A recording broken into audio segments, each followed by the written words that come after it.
اور صرف نبیوں کا نہیں، ان کے ایماندار امتیوں کا بھی ذکر فرمایا۔ اور ایک بڑے احسن پیرائے میں قرآن مجید سورہ آل عمران کی آیت نمبر 146 ہے، اس ایک آیت کریمہ نے اگر مسلمان صاحب ایمان اس ایک آیت پر صحیح دل سے غور کرے تو یہ آیت اس کے اندر ولولہ پیدا کر دیتی ہے، جذبہ پیدا کر دیتی، اسے آگے بڑھنے کے لیے یہ ہتھیار کا کام دیتی ہے، سواری کا کام دیتی ہے، حوصلہ اتنا بڑھاتی ہے کہ بغیر سواری کے انسان سفر کرتا ہے۔ اللہ کریم نے فرمایا وَكَأَيٍّ مِّن نَبِيٍّ، فرمایا کتنے ہی انبیاء ایسے گزرے قاتلا جنہوں نے جہاد کیا، قتال کیا، مَعَهُ رِبِّيُّونَ کثیر، اور وہ اکیلے نہیں تھے، ان کے ساتھ کثیر تعداد میں اللہ والے اور بھی موجود تھے۔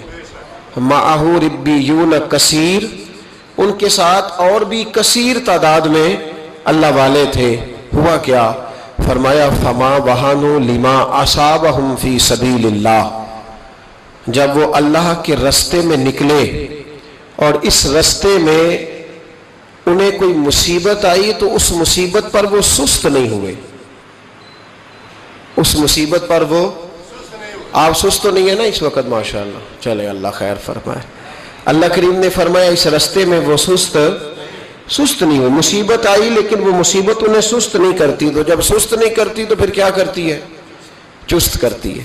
وہ جب مصیبتیں آئیں تو وہ اور توانا ہو گئے، اور آگے بڑھنے کا جذبہ ان کے اندر آیا۔ فرمایا وہ سست نہیں ہوئے، وما ضعفوا، کمزور بھی نہیں پڑے، ضعف نہیں دکھایا مصیبتوں کے راستے میں، رو کے نہیں دکھایا، پریشان ہو کے نہیں دکھایا، موٹے جسم کو پتلا کر کے نہیں دکھایا اور بڑی پریشانی آ گئی۔ وَمَا اسْتَكَانُوا، اور فرمایا وہ کسی مصیبت کے سامنے دبے بھی نہیں، کہیں انہیں ان کی باتوں میں لفظوں میں کوئی کمزوری نہیں آئی، ایک تو سست نہیں ہوئے، کمزوری نہیں دکھائی، اور تیسرا کسی بھی معاملے میں کبھی دب کے وقت تو یا اللہ تو انہیں جنت دے گا، جہنم سے آزاد کرے گا، ان کی آخرت کے ساتھ کوئی اچھا معاملہ کرے گا، تو اللہ کریم نے ان کا جو صلہ بیان کیا وہ بھی بڑا حسین ہے۔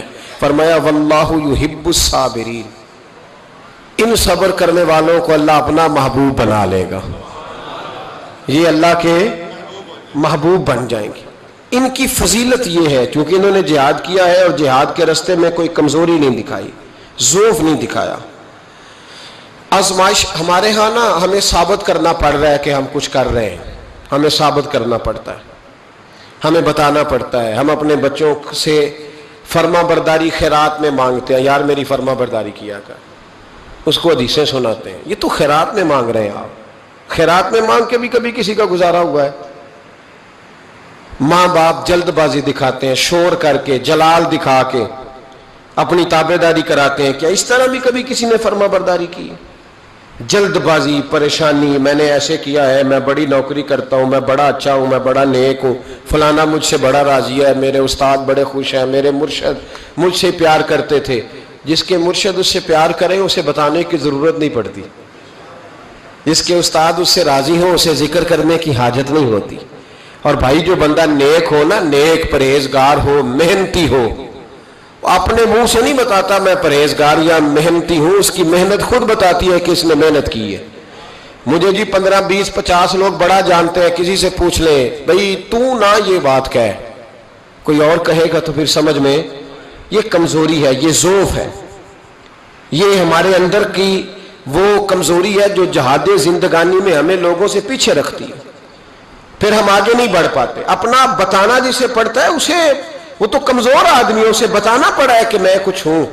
شیخ سعدی فرمایا کرتے تھے جس کو بتانا پڑے نا میں خوشبو ہوں، وہ خوشبو ہوتی نہیں، کیونکہ خوشبو جو ہوتی ہے وہ بتایا نہیں پڑتا، بلکہ جب خوشبو ہوتی ہے تو خوشبو آ ہی جاتی ہے، جب خوشبو ہوتی ہے تو پھر خوشبو آ ہی جاتی ہے۔ جہاد زندگانی میں صبر ہونا چاہیے، لیکن اللہ کریم نے کیا فرمایا؟ فرمایا وَلَنَبْلُوَنَّكُمْ، میں ضرور تمہیں آزماؤں گا،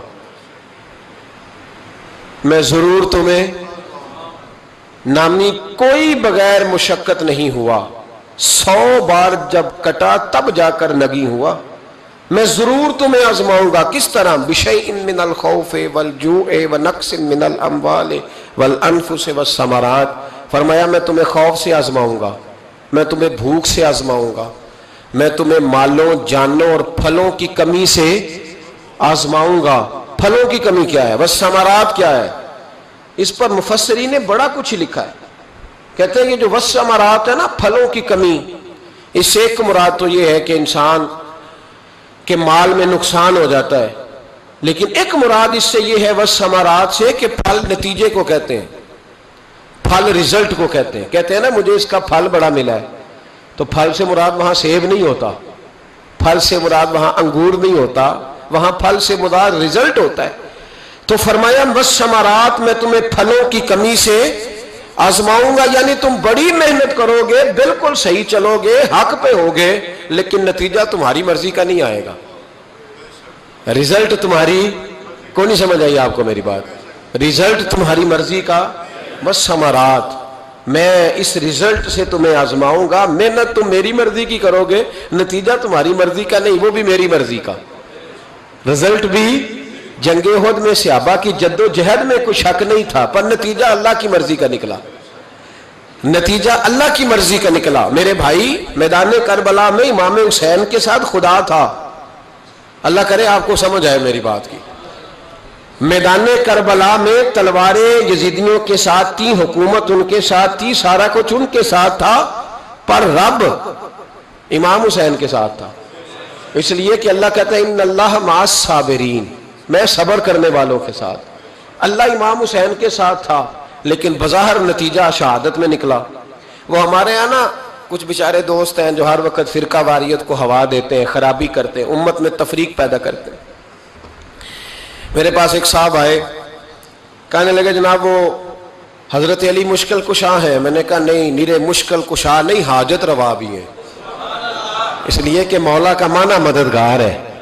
تو کہنے لگے پھر انہوں نے میدان کربلا میں حضرت امام حسین کی مدد کیوں نہیں کی؟ تو میں نے کہا تو یہ بتا کہ میدان کربلا میں اللہ نے ان کی مدد کیوں نہیں کی؟ اللہ نے کیوں نہیں مدد کی؟ اس سوال کا جواب دے. چپ کر گیا.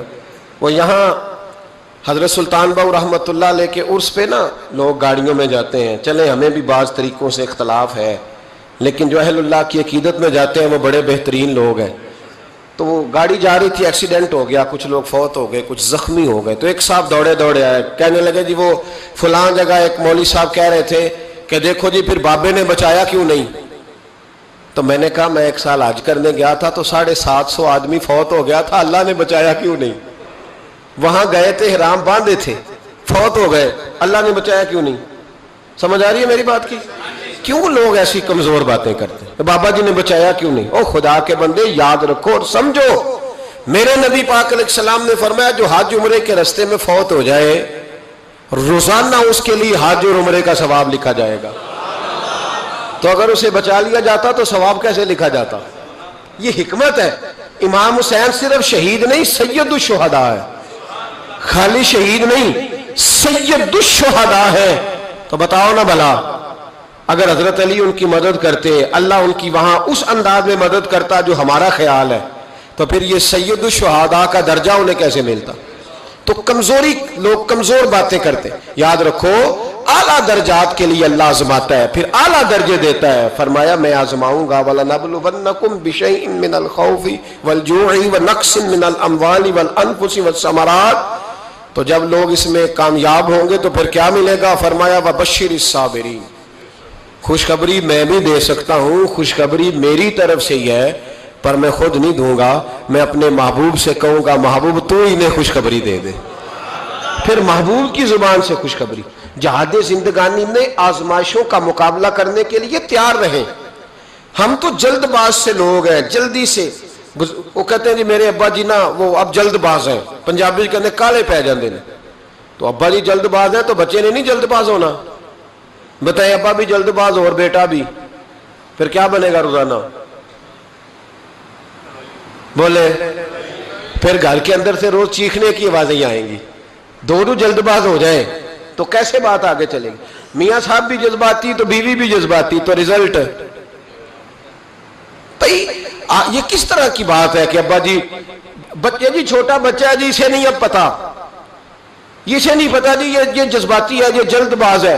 جوان ہو گیا کہتا گرم خون ہے جی اس لیے جلد باز ہے. بوڑھا ہو گیا اب اعصاب کمزور ہو گئے جلد باز ہے. تو سیانا کس عمر میں ہونا تھا؟ بولے سیانے ہونے کی کون سی عمر ہے؟ باشعور ہونے کی، ٹھنڈے ہونے کی. وہ تو جذباتی ہے نا جی، جوان خون ہے. تو ٹھنڈا خون کس عمر میں ہوتا ہے؟ تو یہ ایسی مبہم باتیں ہیں جنہوں نے ہماری زندگی ہمارے حق میں تنگ کر دی.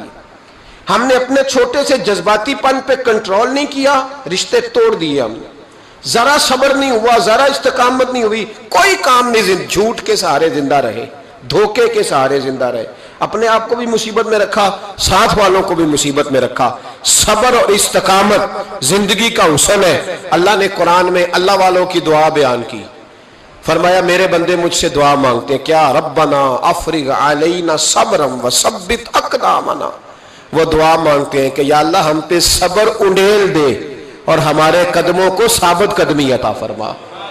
وہ صبر اور استقامت کی دعا مانگتے ہیں.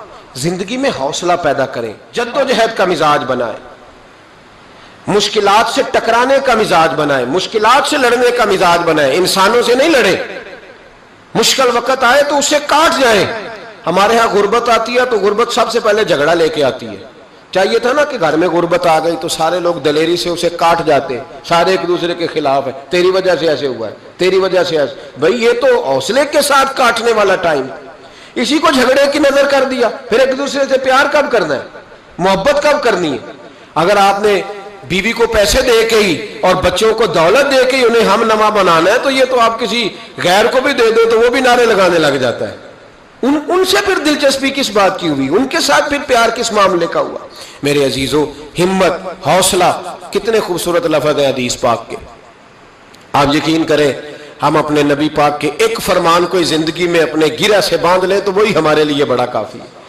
ایک فرمان مشکات میں نبی پاک کا، اللہ کے رسول صلی اللہ علیہ وسلم نے فرمایا جب اللہ کا ارادہ بن جاتا ہے نا کسی بندے کو بڑا درجہ دینے کا، اللہ کا جب ارادہ بنتا ہے اس بندے کے پاس عمل کوئی نہیں ہوتا بڑا بننے کے لیے، بس اللہ کا ارادہ بن گیا کہ وہ بڑا بن جائے.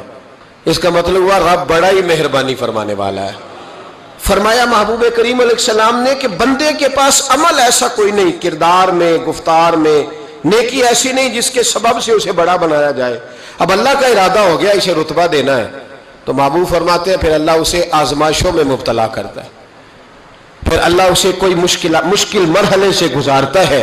چونکہ عمل ایسا نہیں تھا کہ وہ بڑا ہو سکے، اس ایک مشکل کے سبب سے پھر اللہ اسے رتبہ عطا کر دیتا ہے، پھر اللہ اسے بلندی عطا کرتا ہے. ہمارے رتبے بلند ہو رہے، آپ کو پتہ ہے جتنا جہاز اونچا چڑھتا ہے اتنی ہوا تیز ہوتی ہے. مخالف ہوا تیز ہو تو جہاز تیز چل سکتا ہے، اگر ہوا تیز نہ ہو مخالف سمت کی تو جہاز تیز. اس لیے اقبال کہتے ہیں تندی یہ باغ مخالف سے نہ گھبرا اے عقاب، یہ تو چلتی ہے تجھے اونچا اڑانے کے لیے، یہ تو چلتی ہے تجھے اونچا اڑانے کے لیے. آزمائشوں سے گھبرائیں نہیں، بے صبری نہ کریں. خودکشی ہے، بے صبری ہے، لڑائی ہے، قتل و غارت ہے، مشکلات سے لوگ گھبرائے ہوئے ہیں، بچے تک ذبح کر رہے ہیں. نہ جانے مشکلات سے نکلنے کے لیے کیا کیا لوگوں نے رنگ اختیار کیا ہے. تو اگر خود کوشش کرے گا تو ناکام ہو جائے گا.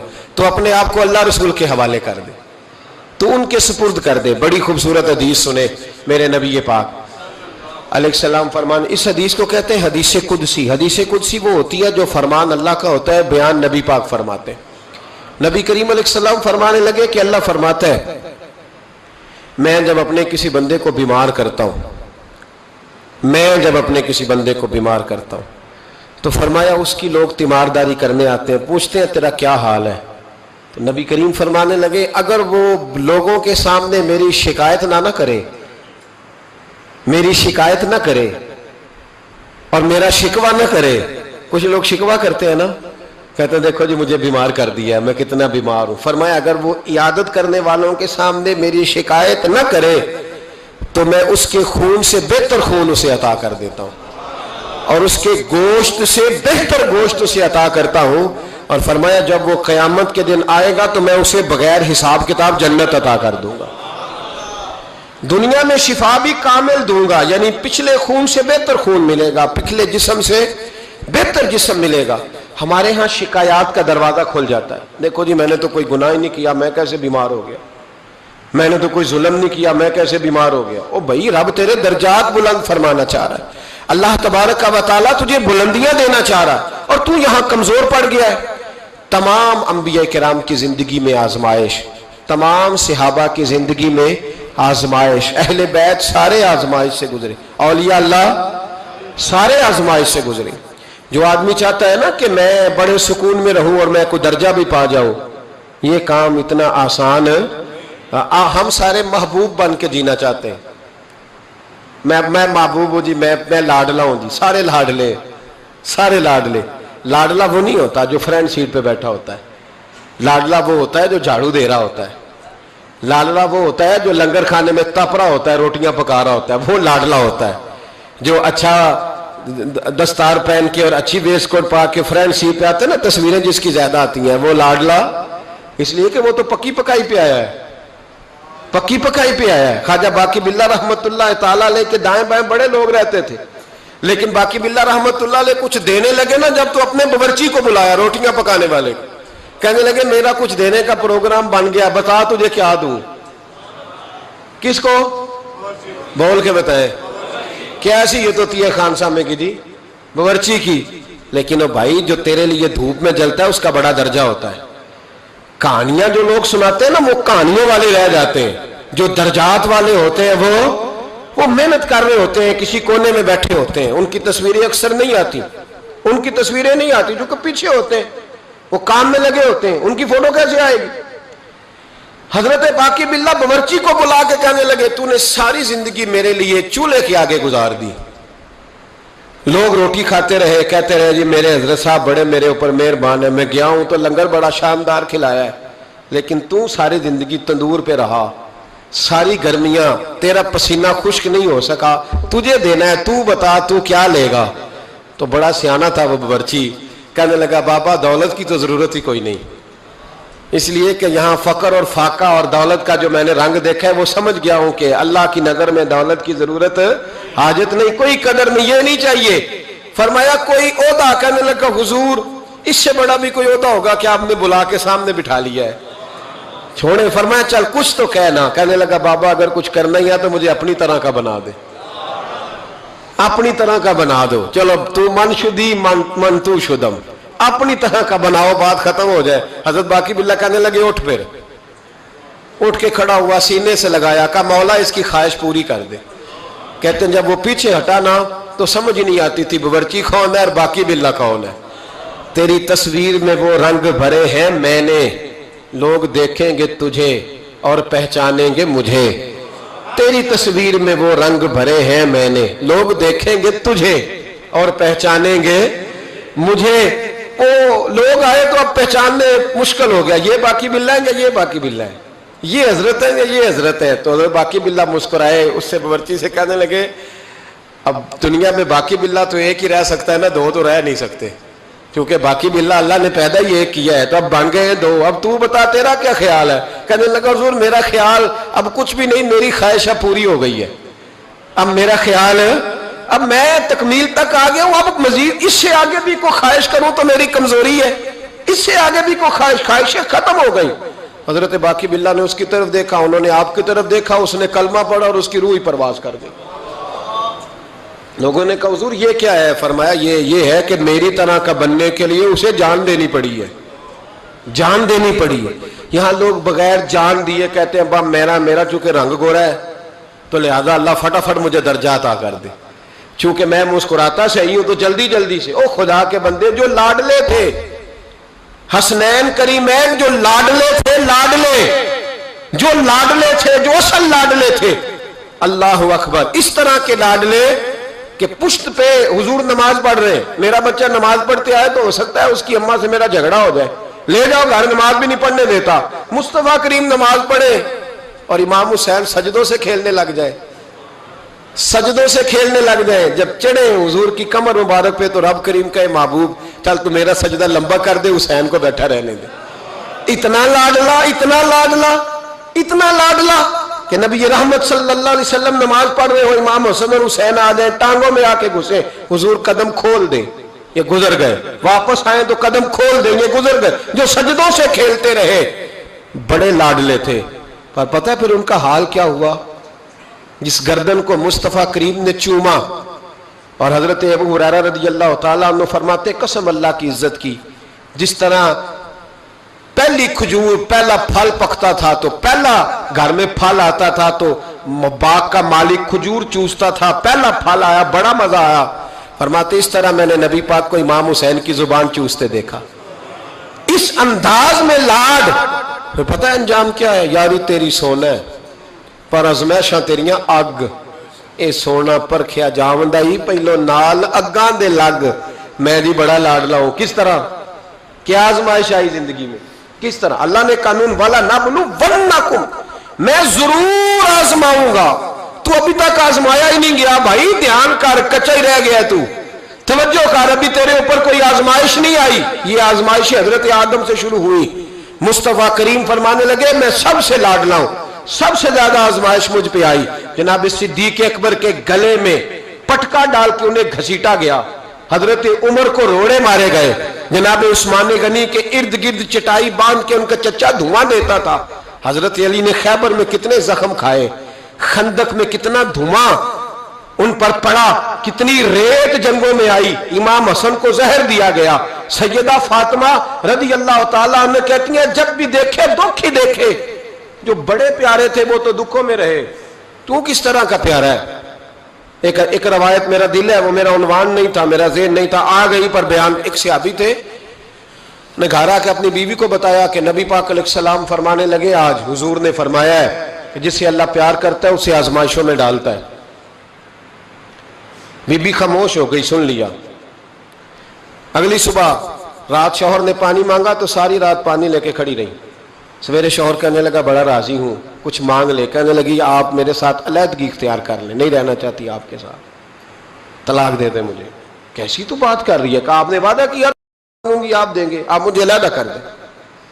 بڑے پریشان ہوئے، اتنی فرما بردار عورت کو کیسے چھوڑ دوں؟ کہنے لگے چل حضور کے پاس چلتے ہیں، وہاں فیصلہ کراتے ہیں۔ دونوں اٹھے نبی کریم کی بارگاہ کی طرف، رستے میں صحابی کا ٹھوکر لگی، پیر کی گھٹنا زمین پہ لگا، پھٹ گیا، کئی جگہ سے خون نکلا۔ بی بی کہنے لگی چل واپس گھر چلے، میں نے نہیں طلاق لینی۔ کہنے لگے تو بڑی بیوقوف ہے، میرا گھٹنا ٹوٹ گیا، اتنا میں پریشان، آپ تو کہتی ہے نہیں لینی، کیا مسئلہ، چل واپس، اب میں حضور کے پاس لے جاؤں گا۔ تو بڑی نادان ہے، پہلے کہہ رہی تھی طلاق لینی بغیر وجہ کے، رب کہتی ہے نہیں لینی۔ تو وہ خاتون کہنے لگی آپ نے گھر آ کے بتایا تھا نا کہ جس سے اللہ پیار کرتا ہے اس پہ مصیبتیں آتی ہیں، تو میں جب سے آپ کے گھر آئی تھی کوئی مشکل بھی نہیں آئی تھی۔ تو رات میں سوچنے لگی کہ اس پر تو کوئی مشکل ہی نہیں آئی، لگتا ہے اللہ اسے پیار ہی نہیں کرتا، اس لیے میں نے آپ سے طلاق لینے کا ارادہ کیا تھا۔ اب مشکل آ گئی ہے، اب خون نکل آیا ہے، اب مجھے سمجھ آ گیا رب آپ سے بھی پیار کرتا ہے، اب چلو گھر چلیں۔ اب آپ کے او بھائی، یہ جو بالکل ہم نا لاڈلے بن گئے، اور بلا وجہ کے لاڈلے، مفت کے لاڈلے، کوئی مطلب نہیں، کوئی لینا دینا نہیں۔ بہت سارے ایسے لوگ آتے ہیں جو آ کے دکھاتے ہیں کہ میں لاڈلا ہوں، تو ان کے لاڈ دیکھ لیے جاتے ہیں۔ او بھائی لاڈلے نہ بنے زندگی میں، اللہ رسول کی نظر میں محنت کرنے والے، جہاد زندگانی میں صبر والے، استقامت والے بنے۔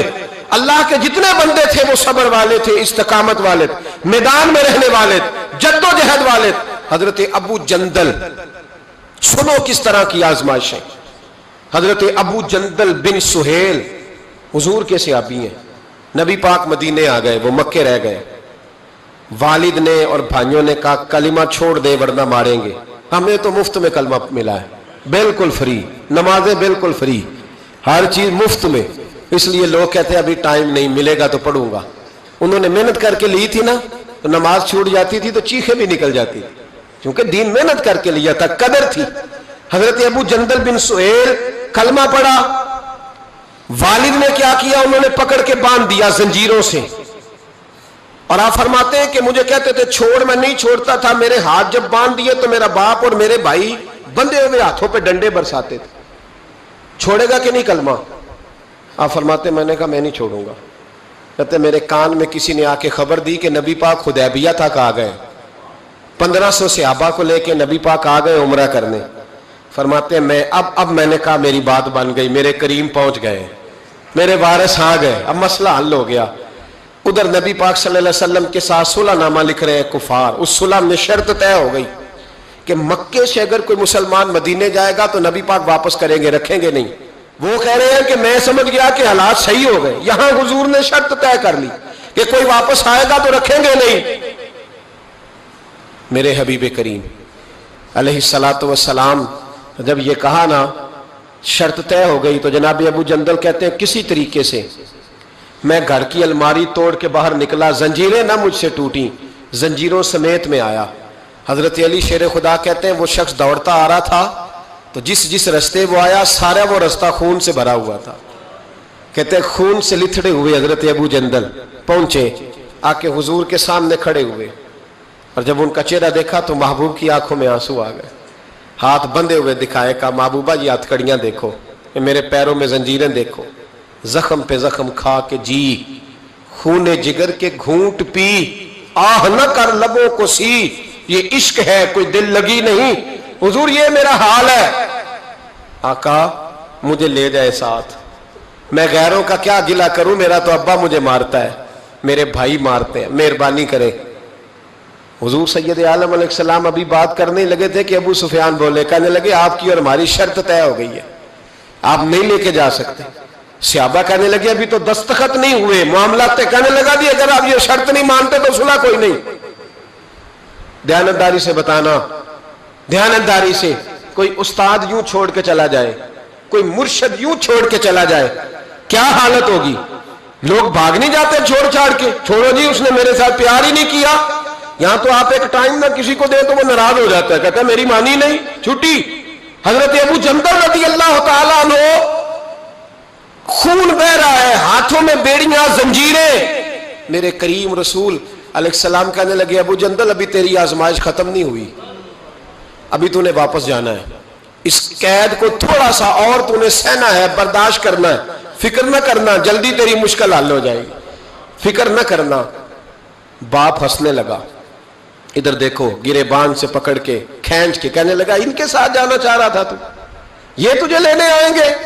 حضرت ابو جندل نے باپ کا چہرہ دیکھا, کہنے لگا ابا تو جو مرضی کہے, میرے رسول جو فیصلہ بھی کرتے حق اور سچ ہی کرتے, انہوں نے جو میرے حق میں بہتر سمجھا وہ میرے لیے.